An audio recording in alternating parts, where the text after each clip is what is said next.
चलो बताओ इसके बाद 25 के बाद।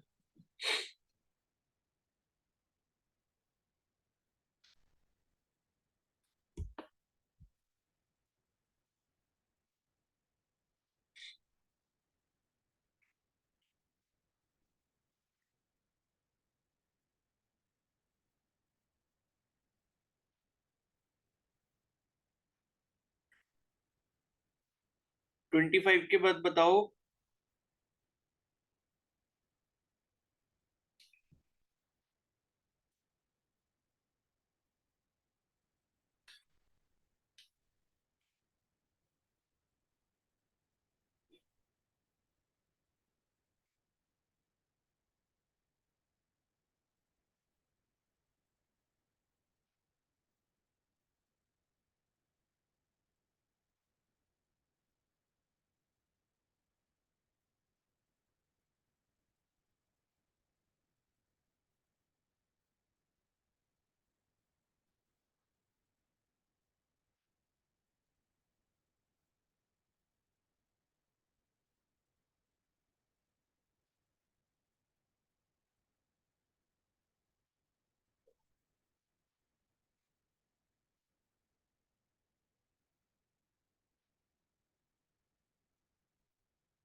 Twenty eight.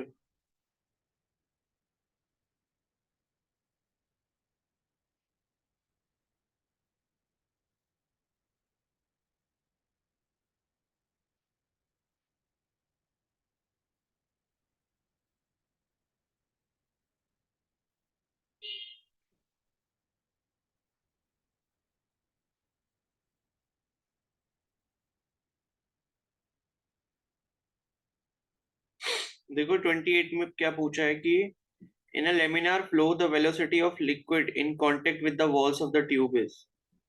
तो ये तो पढ़ा था शायद हमने। नहीं पढ़ा था क्या ये? कामिनी, जब बर्नौलीज इक्वेशन पढ़ रहे थे तो उससे पहले हमने पढ़ा नहीं था कि जो वॉल ट्यूब की वॉल के साथ जो कांटेक्ट में लेयर होती है वहां पर उसकी वेलोसिटी क्या होती है? बताओ, बाकी लोग बताओ।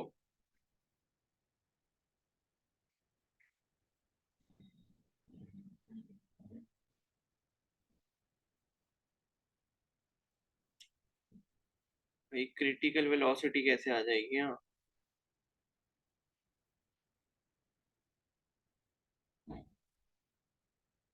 अरे मिनिमम होती है तो कितनी होती है मिनिमम? जीरो के बराबर होती है ना, पढ़ा तो था ये बर्नौलीज इक्वेशन में कि जो पाइप के साथ कांटेक्ट में होती है, क्योंकि पाइप के स्टेशनरी है, उसके साथ जो आपका लिक्विड टच कर रहा होता है वहां पे जो उसकी लेयर होती है वहां पे उसकी वेलोसिटी क्या होती है? जीरो होती है। और जैसे जैसे आप बीच में आते रहते हो एक्सिस के पास, वहां पर क्या होती है? वेलोसिटी बढ़ती रहती है। तो बीच वाले एक्सिस पर क्या होगी? वेलोसिटी मैक्सिमम होगी। ठीक है। और 29 कह रहे हो ना?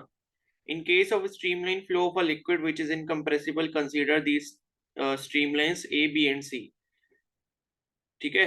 तो तीन स्ट्रीमलाइंस आपको यहाँ पर दिए हुए हैं, ए बी और सी।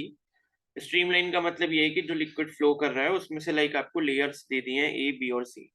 तो let P Q and R three planes perpendicular to the direction of flow of streamline, then which of the following is correct? तो क्या करेक्ट होगा भाई? ये क्यों नहीं कर पा रहे हो उसमें? बोलो, क्या पढ़ा था? क्रॉस सेक्शनल एरिया ज्यादा होता है तो क्या कम हो जाता है, क्या ज्यादा हो जाता है?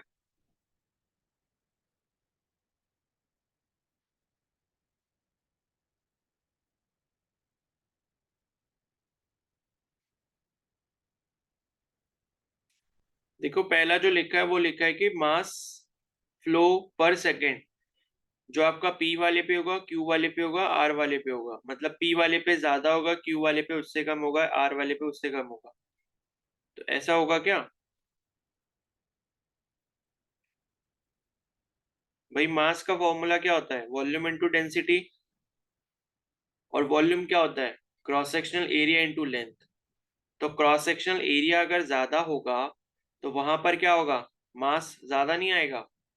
तो आर का वैसे सबसे ज्यादा होना चाहिए था, लेकिन इस वाले पहले वाले ऑप्शन में इन्होंने आर का सबसे कम दिया है, तो ये गलत हो जाएगा। उसके बाद है velocity at plane p is greater than velocity at q is greater than velocity at r। तो इसका मतलब क्या हुआ कि p वाले पे वेलोसिटी सबसे ज्यादा है। हमने एक रिलेशन पढ़ा था, a1 v1 is equal to a2 v2, याद है किसी को? क्या बोलते हैं इसको, बताना जरा। Of continuity. Equation of continuity, ठीक है। तो इसके अकॉर्डिंग हमने ये देखा था कि a इंटू वी जो होता है वो हमारा कांस्टेंट के बराबर होता है। यानी कि अगर मान लो a इंटू वी अगर 15 है और एरिया अगर मान लो पहले क्या था 3 था और वेलोसिटी मान लो 5 थी, अब मैं एरिया को अगर 5 कर दूंगा तो वेलोसिटी को 3 होना पड़ेगा, सो दैट की वैल्यू उसकी 15 के बराबर रहे। ठीक है, तो एरिया ज्यादा तो वेलोसिटी कम, एरिया कम तो वेलोसिटी ज्यादा। अब P वाला क्रॉस सेक्शन अगर आप देखोगे, P वाला जो प्लेन है वहां पे एरिया सबसे कम है, फिर Q पर उससे ज्यादा है, फिर R पर उससे ज्यादा है। तो P पर अगर एरिया सबसे कम है तो वेलोसिटी वहां पर क्या होगी, सबसे ज्यादा होगी। उसी तरीके से Q पर एरिया उससे थोड़ा ज्यादा है तो वेलोसिटी उससे थोड़ी क्या हो जाएगी, एक सेकेंड क्या बोल दिया मैंने, हाँ ठीक है। तो मतलब ये है कि एरिया सबसे कम पी का है तो वेलोसिटी वहां पर सबसे ज्यादा हो जाएगी पी पर। उसके बाद क्यू का फिर क्या है, एरिया उससे थोड़ा ज्यादा है तो वहां पर क्या हो जाएगी, मतलब लास्ट वाले के कंपैरिजन में कम ही है तो वेलोसिटी वहां पर भी ज्यादा रहेगी।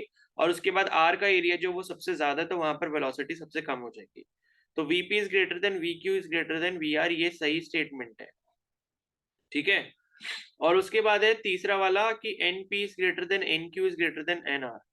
यानी कि पी पर जो है वो सबसे ज्यादा फ्लूइड पार्टिकल होंगे जो क्रॉस कर रहे होंगे एरिया पर यूनिट टाइम। तो भाई जब पहली वाली इक्वेशन गलत हो गई जो कि मास फ्लो पर सेकंड था, तो उसी से रिलेट करके आप ये नंबर ऑफ फ्लूइड पार्टिकल भी कर सकते हो, क्योंकि मास जितना ज्यादा जहां पर होगा उतने ज्यादा नंबर ऑफ फ्लूइड पार्टिकल वहां पर ज्यादा होंगे। तो मास आपको पता है सबसे ज्यादा यहाँ पर कहाँ होगा, आर वाले पे। ठीक है, क्योंकि एरिया ऑफ क्रॉस सेक्शन अगर ज्यादा तो जो डेंसिटी इंटू वॉल्यूम है, वॉल्यूम क्या होता है, एरिया इंटू लेंथ, वो आपका ज्यादा हो जाएगा। यानी कि टोटल वॉल्यूम मतलब मास वहां पर ज्यादा हो जाएगा। वॉल्यूम जहां पे ज्यादा वहां पर मास ज्यादा, और वॉल्यूम कहाँ पे ज्यादा, जहां पर क्रॉस सेक्शनल एरिया ज्यादा होगा। ठीक है, और लास्ट वाला जो ऑप्शन है वो ये है कि M P is less than equal to M Q is less than equal to M R. तो P वाले पे जो है मास सबसे कम होगा, फिर Q वाले पे कम होगा उससे, मतलब ज्यादा होगा उससे, फिर MR वाले पे सबसे ज्यादा होगा। सही तो ये भी हो सकता है शायद, 29 का।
ठीक है, तो ये लास्ट वाला भी शायद सही हो सकता है, बट आंसर जो इसमें करेक्ट दिया वो आपका बी वाला ही दिया हुआ है। ठीक है, वेलोसिटी यानी कि इक्वेशन ऑफ कंटिन्यूटी वाला जो है। ओके, तो अब बताओ इसके बाद नेक्स्ट।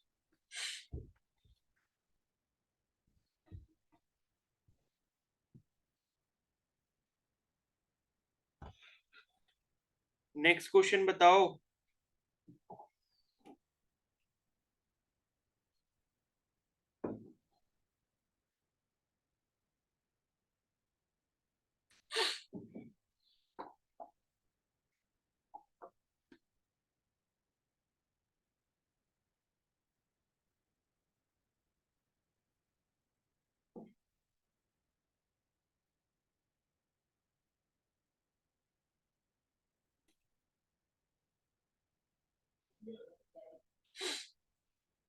30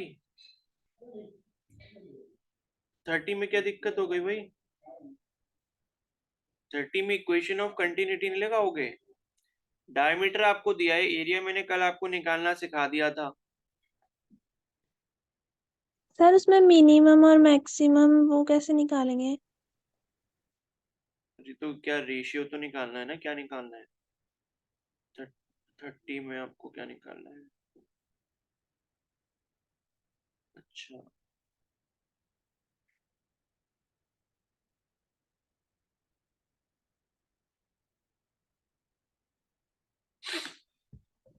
चलो इसे देख लेते हैं। तो 30 वाले में ये दिया है कि एक आइडियल फ्लूइड है जो कि लेमिनर फ्लो में फ्लो कर रहा है through a pipe of non uniform diameter.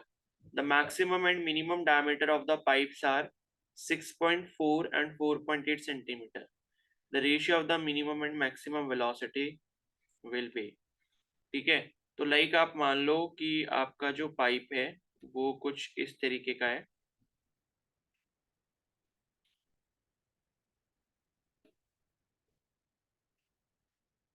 तो इसमें जो है मैक्सिमम और मिनिमम डायमीटर दिया है, तो मैक्सिमम डायमीटर ये हो गया मान लो कि 6.4 सेंटीमीटर, और मिनिमम जो डायमीटर है वो आपका कितना दिया है? 4.8 सेंटीमीटर दिया है। और आपसे बोला कि भाई मिनिमम और मैक्सिमम वेलोसिटी यहाँ पर जो है रेशियो कितना होगा। तो इसमें दिक्कत क्या है भाई? देखो, इसे मैं कह दे रहा हूँ यहाँ पर ये जो है A1 एरिया है, और यहाँ पर जो फ्लूइड एंटर हो रहा है वो V1 के साथ हो रहा है, और यहाँ पर जो फ्लूइड एग्जिट हो रहा है वो V2 वेलोसिटी के साथ हो रहा है। एरिया यहाँ पर A2 है। अब आपको ये पता होना चाहिए कि भाई क्रॉस सेक्शन एरिया जहाँ पर कम वहाँ पर वेलोसिटी ज्यादा होती है, और जहाँ पे एरिया ज्यादा होता है वहाँ पर वेलोसिटी कम होती है। तो V1 जो है वो यहाँ पर क्या होगा? आपका बड़ा होगा V2 से। ठीक है, तो मिनिमम जो वेलोसिटी है वो किस वाले की हो जाएगी? V2 वाले की हो जाएगी, और V1 जो है वो किसकी वेलोसिटी हो जाएगी? मैक्सिमम वाले की हो जाएगी। तो मिनिमम वेलोसिटी V2 वाले की, यानी कि हम क्या करेंगे? हम जो रेशियो निकालेंगे वो V2 अपॉन V1 का निकालेंगे। ठीक है, तो अब अगर यहाँ पर हम क्या लगाते हैं? इक्वेशन ऑफ कंटिन्यूटी लगाते हैं, A1 V1 is equal to A2 V2। तो A1 की जो वैल्यू है वो क्या हो जाएगी? π/4 D1 square into V1 is equal to π/4 D2 square into V2। अब आपको जो रेशियो निकालना है वो V2 अपॉन V1 का निकालना है। तो π/4 से तो देखो ये कैंसिल हो गया, और रेशियो आपको निकालना था V2/V1 का ना, तो V2 बाई V1। तो V1 हमने क्या करा? इसके डिनोमिनेटर में भेज दिया। तो लेफ्ट हैंड साइड में क्या था? आपका D1 स्क्वायर था, इसके नीचे क्या आ जाएगा? D2 स्क्वायर आ जाएगा। ठीक है, तो V2 upon V1 is equal to this much आ गया। तो V2 upon V1 is equal to D1 square. तो डायमीटर जो आपका D1 वाला है वो आपका कितना है? 4.8। तो ये हो जाएगा आपका 4.8 इंटू 4.8, और उसके बाद यहाँ पर जो सेकंड वाला डायमीटर है वो कितना है? 6.4 के बराबर है, यानी कि 6.4 का स्क्वायर हो जाएगा। ठीक है, तो डेसिमल से ये डेसिमल चारों कैंसिल हो जाएंगे क्योंकि सेम प्लेसेस पे लगे हैं। अब आप किससे कैंसिल कर सकते हो? 16 से कर सकते हो। तो 16 3 जा 48, और 16 4 जा 64। इसी तरीके से ये 3 टाइम्स गया 16 से, ये गया 4 टाइम। तो आपके पास क्या आ गया? 3 3 जा 9 अपॉन 16। तो V2 अपॉन V1 का जो रेशियो है कितने के बराबर आ गया? 9/16 के। तो ये क्यों नहीं हो पा रहा था?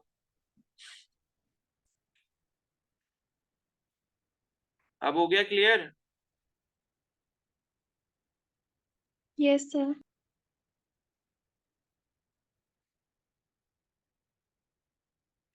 अब इसके बाद बताओ, 30 के बाद जो सो रहे हैं प्लीज थोड़ा सा जाग जाओ।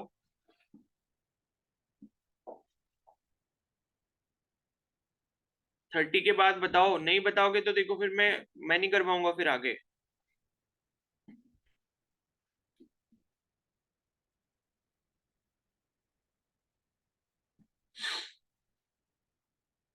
32। An incompressible liquid flows through a horizontal tube as shown. Areas of tube is marked, then the velocity v of the fluid is.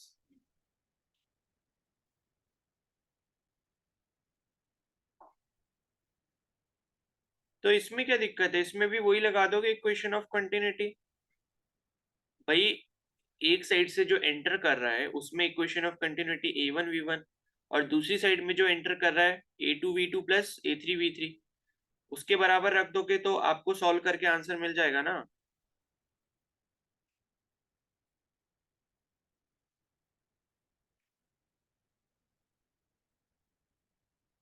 बोलो, आ रहा है समझ? 32 आ गया Yes. समझ? Yes sir. लेफ्ट साइड से जितना फ्लूइड एंटर कर रहा है a1 v1 is equal to right side से दोनों पाइप से जो कर रहा होगा a2 v2 plus a3 v3 कर दोगे बस। ठीक है, बेसिकली आप ये देखो ना, इक्वेशन ऑफ कंटिन्यूटी है क्या जो हमने लाइक प्रूव किया था। तो इक्वेशन ऑफ कंटिन्यूटी है क्या कि mass of fluid entering is equal to mass of fluid exiting. ठीक है, ऐसे समझ लो।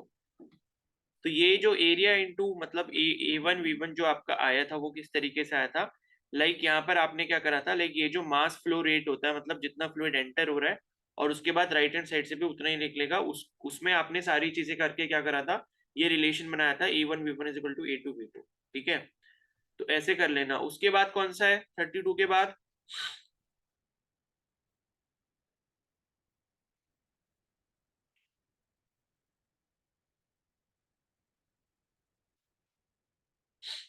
थर्टी टू के बाद बताओ जल्दी।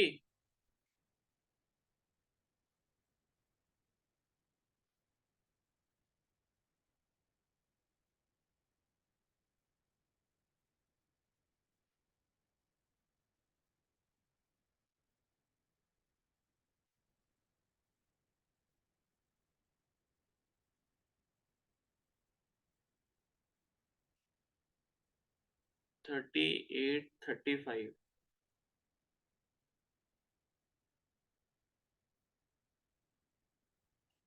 33।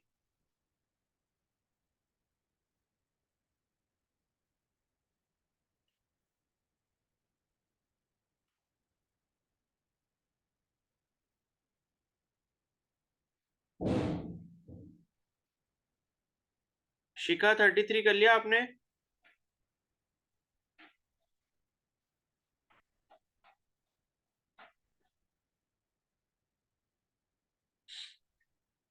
शिखा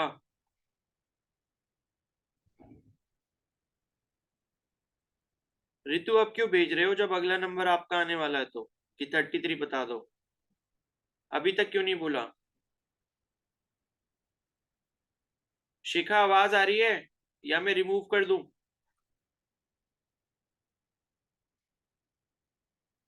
33 कर लिया तो मुझे बताओ कैसे किया है।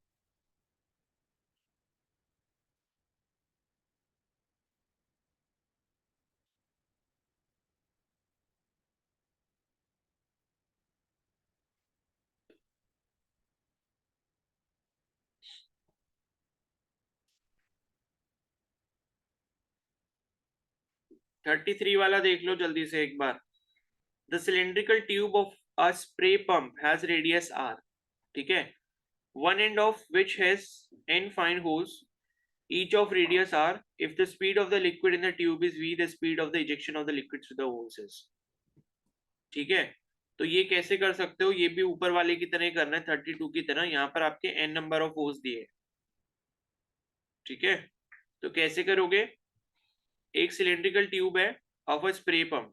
कहने का मतलब है लाइक आपने स्प्रे पंप देखा होगा ना, तो स्प्रे पंप में आगे यहाँ पर क्या लगा होता है, नोजल लगा होता है, और नोजल के यहाँ पर क्या होता है, एक अंदर पाइप होता है, और इस तरीके से आपने देखा होगा एक बॉटल होती है। ठीक है, तो ये बॉटल होती है और उसमें लाइक यहाँ पर एक क्या होता है, आपके पास लीवर होता है। तो लीवर से आप प्रेस करते हो तो यहाँ से क्या होता है, स्प्रे निकलता है पानी का। ठीक है, आपने देखा होगा लाइक ये क्या बोलते हैं, बार बार क्या बोलते हैं उसको, मतलब ये सलून वगैरह में आपने देखा होगा ना, इस तरीके का हेयर पंप होता है, ठीक है, हेयर स्प्रे पंप, ठीक है। तो अब आपने क्या करा, ये वाला जो आपको नीचे वाला जो यहाँ पर पाइप दिया हुआ है, the cylindrical tube of a spray pump has radius R, तो इसकी जो इन्होंने रेडियस दी है वो आपको आर के बराबर दी है, ठीक है। One end of which has an fine holes, यहाँ पर जो टोटल नंबर ऑफ होल्स हैं, ये आगे छोटे छोटे से होल्स हैं, ये टोटल कितने एन है, और इसकी जो रेडियस है वो क्या है, स्मॉल आर है। तो if the speed of the liquid in the tube is v, तो ट्यूब के अंदर यहाँ पर जो आपकी वेलोसिटी है लिक्विड की वो क्या है, v के बराबर है, ठीक है। The speed of the ejection of the, तो इसमें भी तो इक्वेशन ऑफ कंटिन्यूटी लगा लोगे यार, ये क्यों नहीं कर पा रहे हो भाई, वही करोगे ना, a1 v1 is equal to a2 v2। अब यहाँ पर टोटल नंबर ऑफ होल्स कितने हैं, छोटे छोटे, वो n वाले हैं, तो a2 v2 को आप क्या कर दोगे, n से मल्टीप्लाई कर दोगे। a1 v1 का मतलब ये है कि a1 v1 मान लो आपने एरिया जो फर्स्ट वाला है वो ट्यूब का मान लिया, तो वो क्या हो जाएगा, पाई आर स्क्वायर के बराबर हो जाएगा, और वेलोसिटी आपको क्या दी है, v के बराबर दी हुई है, ठीक है। और v2 जो है वो आपको यहाँ पर कैलकुलेट करना है, एरिया ऑफ 2 कितना हो जाएगा, pi into small R square हो जाएगा, और v2 वेलोसिटी ये हो गई, और ये क्या हो गया, n हो गया, ठीक है। तो पाई से पाई क्या हो जाएगा, कैंसिल हो जाएगा, और यहाँ पे जो v2 वेलोसिटी है वो आपकी कितने के बराबर हो जाएगी, R square v upon N R square. है कोई ऐसा ऑप्शन, v, ये आप ऐसे लिख सकते हो, v R square upon N R square. कौन सा वाला दिख रहा है भाई ऑप्शन,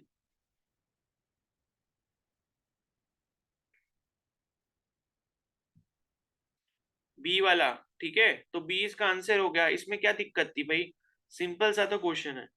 और देखो कब पूछा गया ये, AIPMT 2015 में, और जबकि AIPMT 2015 काफी अच्छा लेवल का पेपर था, पता है, तो उसमें ये इजी सा क्वेश्चन पूछा है, बस आप ये एन वेन देख के डर गए, और फिर आपसे हुआ नहीं कि भाई ऑप्शन तो आपको जो है उसमें दिए हुए हैं अल्फाबेट में।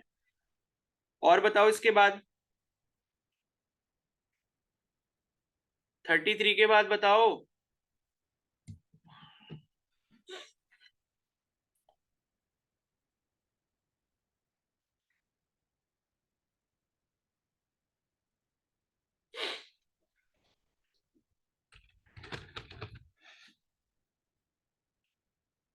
Thirty five.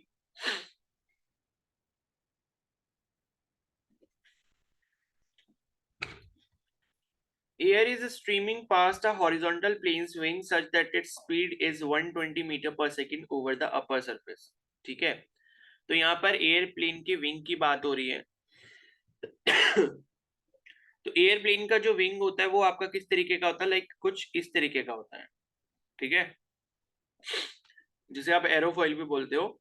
तो एयर जो है वो उसके ऊपर से जा रही है, एयरप्लेन के विंग के ऊपर से, such that its speed is 120 metre per second over the upper surface. तो ऊपर वाले सरफेस पे जिसकी वेलोसिटी है वी यू लिख देता हूँ, वी अपर, ये है आपकी 120 metre per second, and 90 metre per second at the lower surface.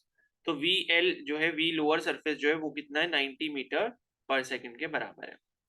और फिर ये बोला गया है कि if the density of air, आपको डेंसिटी ऑफ एयर यहाँ पर दी हुई है जो कि है 1.3 kg पर मीटर क्यूब, ठीक है, and the wing is 10 metre long. तो यहाँ पर जो विंग है उसकी जो लेंथ है, ठीक है, length of wing is equal to कितना दिया है, 10 मीटर के बराबर दिया हुआ है, and has an average width of 2 metre. तो यहाँ पर जो आपको विड्थ दी हुई है W ऑफ विंग, ये आपको कितनी दी है, 2 मीटर दी है, सो दैट कि आप इसका एरिया कैलकुलेट कर पाओ, ठीक है। और उसके बाद जो है, then the difference of the pressure on the two sides of the wing is, यानी कि आपको डेल्टा पी की वैल्यू निकालनी है। तो आप यहाँ पर क्या इस्तेमाल करोगे, बर्नौलीज इक्वेशन का इस्तेमाल करोगे, क्योंकि ये जो कॉन्सेप्ट हमने समझा था किस पर बेस्ड था, बर्नौलीज इक्वेशन या बर्नौलीज के प्रिंसिपल पे बेस्ड था, ठीक है। तो अब आप इसे कैसे करोगे, तो बर्नौलीज थ्योरम के अकॉर्डिंग आपको पता है भाई, बर्नौलीज थ्योरम क्या होता है, बर्नौलीज थ्योरम होता है P1 plus half rho V square plus, और क्या होता था, रो जी एच। रो जी एच, ठीक है, इसकी वैल्यू आपकी कांस्टेंट के बराबर होती है। ओके, तो अब हम ये बर्नौली इक्वेशन को क्या करेंगे कि विंग के ऊपर वाले सरफेस और विंग के नीचे वाले सरफेस पे लगाएंगे। तो हमेशा ध्यान रखना है कि कभी भी जैसे एरोप्लेन का विंग हो गया या कोई भी ऐसी चीज है जिसकी थिकनेस काफी कम होगी, तो यहाँ पर ये एच की वैल्यू अप्रोक्सीमेटली इक्वल टू क्या हो जाती है, 0 हो जाती है। क्योंकि आपने देखा होगा एरोप्लेन का जो विंग होता है उसकी अगर आप हाइट की बात करोगे ना, तो हाइट मतलब कि थिकनेस जो है उसकी वो काफी कम होगी, ठीक है, बाकी सारी क्वांटिटीज के कंपैरिजन में। तो यहाँ पर ये जो h है वो आपका क्या हो जाता है, लगभग लगभग 0 हो जाता है। तो यहाँ से ये वाला जो पूरा टर्म है, अगर एरोप्लेन की विंग की आप बात करो, तो रो जी एच वाला टर्म क्या हो जाता है, 0 के बराबर हो जाता है, और हमारे पास क्या बचता है, P1 plus half rho V square is equal to के कॉन्स्टेंट, ठीक है। अब यही जो इक्वेशन है बर्नौलीज इक्वेशन का लाइक एक अनदर फॉर्म हमको मिल गया, और यही जो हम लगाएंगे, क्या लगाएंगे, इसके ऊपर वाले सरफेस में और नीचे वाले सरफेस पे, ठीक है। तो ऊपर वाले सरफेस को मैं फर्स्ट सरफेस बोल देता हूं और नीचे वाले को मैं सेकंड सरफेस बोल देता हूं। ये आपका अपर और ये आपका लोअर सरफेस। तो यहीं से हम लगा लेंगे, तो P1 plus half rho V1 square is equal to P2 plus half rho V2 square, ठीक है। और अपर सरफेस की बात करें तो 1 को मैं U से रिप्लेस कर देता हूं, P upper plus half rho V upper square is equal to P lower plus half rho VL square, ठीक है। अब आपको क्या निकालना है, प्रेशर आपका कहाँ पे ज्यादा है, नीचे वाले पे ज्यादा होगा ना, ठीक है।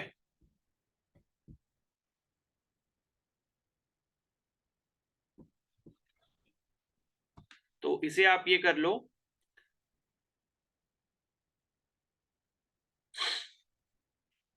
वी अपर स्क्वायर, तो ठीक है, तो आप यहाँ पर क्या करोगे, पी एल माइनस पी अपर करोगे, क्योंकि नीचे वाले पर प्रेशर ज्यादा होगा तभी तो भाई एरोप्लेन उड़ पाएगा, ठीक है। तो नीचे वाले पे ज्यादा होगा, ऊपर वाले पे कम होगा, तभी डेल्टा पी की जो वैल्यू वो पॉजिटिव आएगी। पॉजिटिव का मतलब कि जो नेट प्रेशर लग रहा है वो ऊपर की तरफ लग रहा होगा। तो P L minus P U जब आप निकालोगे तो ये हो जाएगा half rho V L square, ठीक है। इसको मैं क्या ले आया था, इधर ले आया था, इसको क्या ले जा रहा हूं मैं, इधर ले जा रहा हूँ। तो ये वी एल स्क्वायर हो गया minus half rho we upper का स्क्वायर, ठीक है।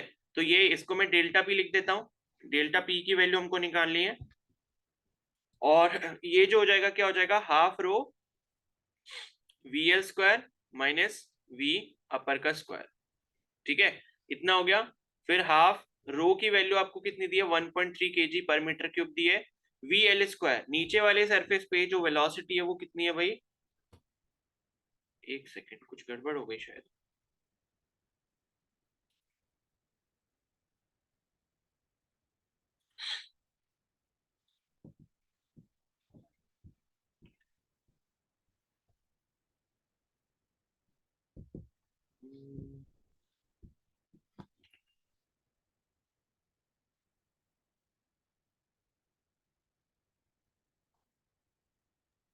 सर हम अपर माइनस लोअर करेंगे आई थिंक।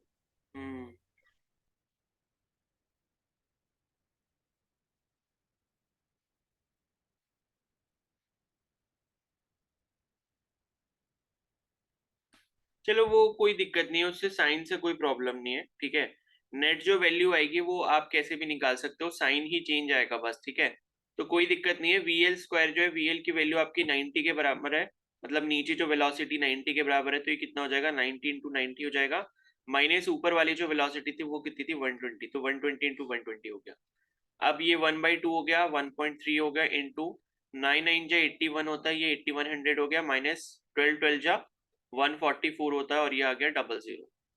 तो ये कितना हो जाएगा, 14400 में से 8100 को सब्ट्रैक्ट करेंगे तो 0, फिर ये 0, 4 में से 1 गया, कितना बचा 3, 14 में से 8 गया, कितना बचा 6, ये 6 हो गया, तो ये कितना बचा 6300 बचा, ठीक है। उसको साइन को आप इग्नोर कर सकते हो, क्योंकि प्रेशर की वो खाली क्या बताएगा, डायरेक्शन बताएगा कि प्रेशर किस तरफ ज्यादा है किस तरफ कम है।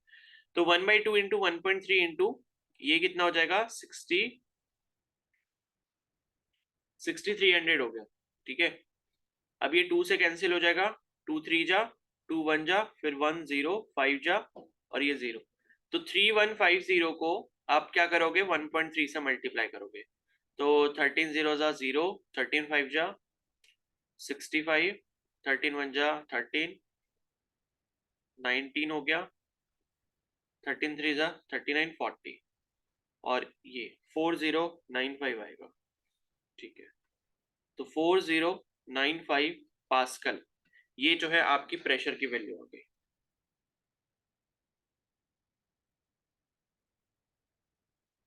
ठीक है, आ गया समझ? Yes sir. Yes sir. अब उसके बाद नीचे वाला भी उसके ऐसे ही कर लोगे। A wind is with speed 40 metre per second blows parallel to the roof of a house. छत के ऊपर वाली की वेलोसिटी दी है विंड की, एरिया दिया है रूफ का आपको, और उसके बाद जो है assuming that the pressure inside the house is atmospheric pressure। ठीक है, तो एटमॉस्फेरिक प्रेशर कितना होता है भाई, मैंने आपको बताया था 1.013 इंटू 10 की पावर 5 पास्कल। और फिर ये बोला है कि भाई force exerted by the wind on the roof and the direction of the force will be. तो पहले आप क्या करोगे, नेट प्रेशर निकालोगे बर्नौलीज इक्वेशन को इस्तेमाल करके। जब नेट प्रेशर की वैल्यू आप निकाल लोगे तो आपको पता है फोर्स क्या होता है, प्रेशर इंटू एरिया होता है। तो नेट प्रेशर इंटू जो भी एरिया आपको छत का दिया हुआ है उससे मल्टीप्लाई कर दोगे तो नेट प्रेशर की वैल्यू आपको पता चल जाएगी। कर लोगे ये वाला 36, या कर लिया है पहले से ही? किसी ने किया है 36 वाला? Yes sir. Yes sir. ठीक है, तो जिसने नहीं किया है वो कर लेना, मैंने आपको बता दिया करना कैसे। बर्नौलीज इक्वेशन का इस्तेमाल करके डेल्टा पी निकालोगे, उसको एरिया से मल्टीप्लाई कर दोगे, नेट फोर्स की वैल्यू आ जाएगी। अब बताओ 36 के बाद कौन सा पूछना है, जल्दी बताओ, लास्ट 5 मिनट्स है। 37 कर लिया? Yes sir. Sir 8। Yes sir. हम्म,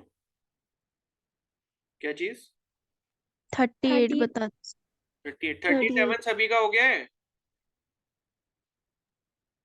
रितु आपने कर यस। लिया?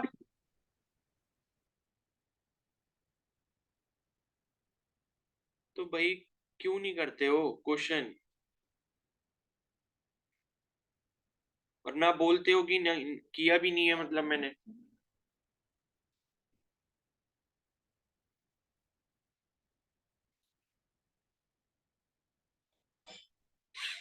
थर्टी सेवन में आपको प्रेशर डिफरेंस निकालना है, तो आसानी है।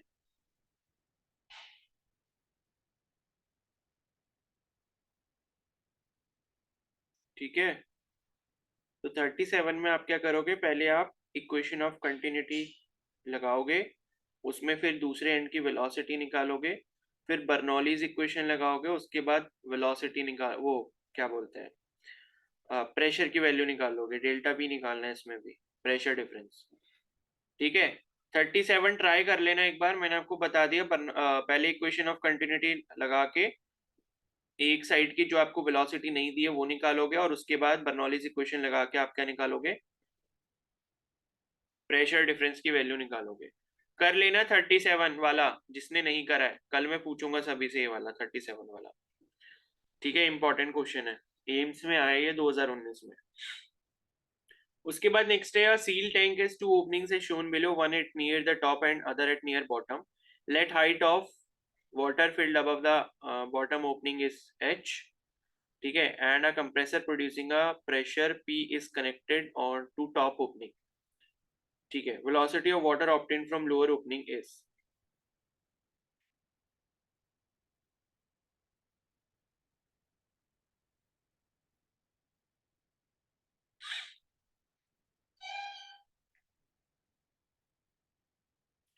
तो ये आपने तो पढ़ा था ना भाई, स्मॉल होल से जो पानी बाहर आता है।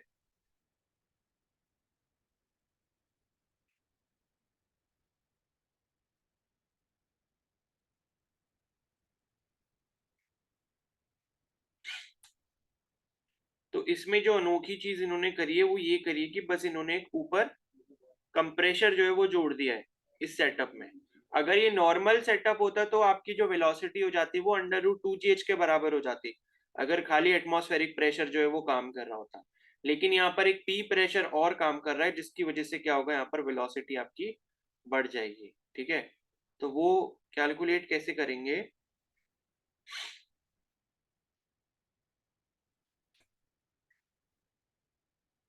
देखो इसके लिए आपको ना वही देखना पड़ेगा जो इसका मैंने आपको डेरिवेशन करवाया था।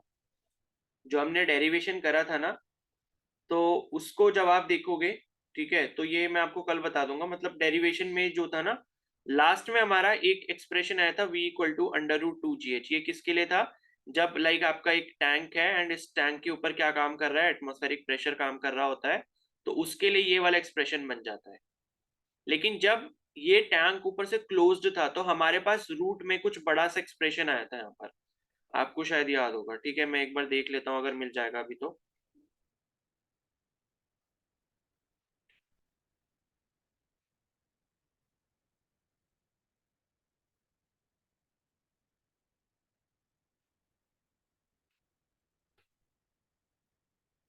ये रहा, देखो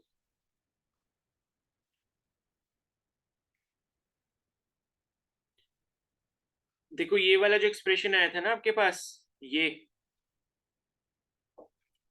तो ये जो एक्सप्रेशन आया था इसमें हम क्या मान रहे थे कि भाई ऊपर का जो प्रेशर है वो पी के बराबर है।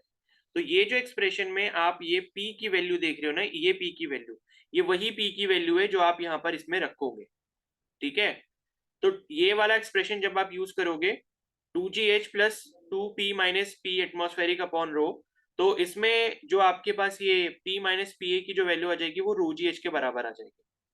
ठीक है, p माइनस पी ए जो है वो किसके बराबर होता है भाई, √gh के बराबर होता है, और इसे क्या कहते हैं हम, गेज प्रेशर कहते हैं। ठीक है, तो p minus P A is equal to √gh जो आ रहा था जो कि गेज प्रेशर के बराबर है, ये आप क्या रख दोगे, p माइनस पी ए की जगह पर रख दोगे, फिर जो आपको सोल्यूशन मिलेगा वो आपका आंसर हो जाएगा। यानी कि √2gh प्लस 2, ये √gh हो जाएगा यहाँ पर, और नीचे क्या हो जाएगा, रो हो जाएगा, तो एक रो से ये रो कैंसिल हो गया, √2gh प्लस √2gh ये हो जाएगा। ठीक है, तो इस तरीके से आप ये क्वेश्चन कर लेना, बाकी के कल करेंगे। ठीक है, और शाम को फिर केमिस्ट्री के क्वेश्चंस करके लाना जो कल दिए थे।